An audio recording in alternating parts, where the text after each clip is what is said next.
আজি গধূলি খাবলৈ কি তৈয়াৰ কৰিছোঁ দেখিছেনে? এয়া ঘৰতে পোহা হৈছিলে পলু অলপ, তাকে বোলো লেটা কেইটামান গুচাই লওঁ।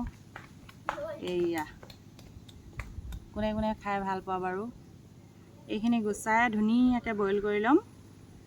বইল কৰি পেলাই তাৰপিছত পিঁয়াজ আৰু জলকীয়া দি তেলত ধুনীয়াকৈ ফ্ৰাই কৰিম।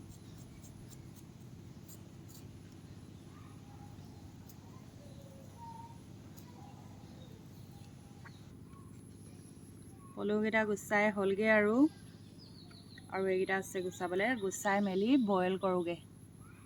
এয়া এতিয়া পলুকেইটা কাটি ল'লোঁ বইল কৰি, পিঁয়াজ আৰু জলকীয়া এতিয়া ভাজোগৈ পেলাই। এতিয়া কেৰাহীত তেল দি দিলোঁ।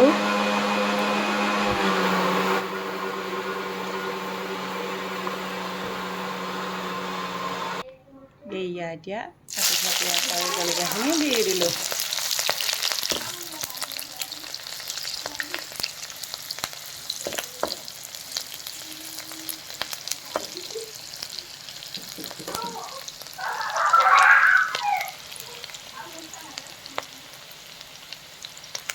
সোৱাদ অনুসৰি নিমখ আৰু হালধি দি দিওঁ।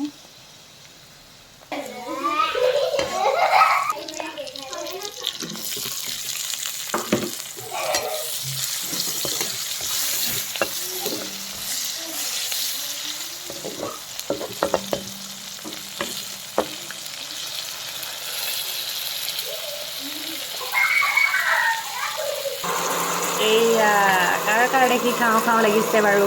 পলুটো লেটা তৈয়াৰ হৈ গ'ল। আহি যোৱা।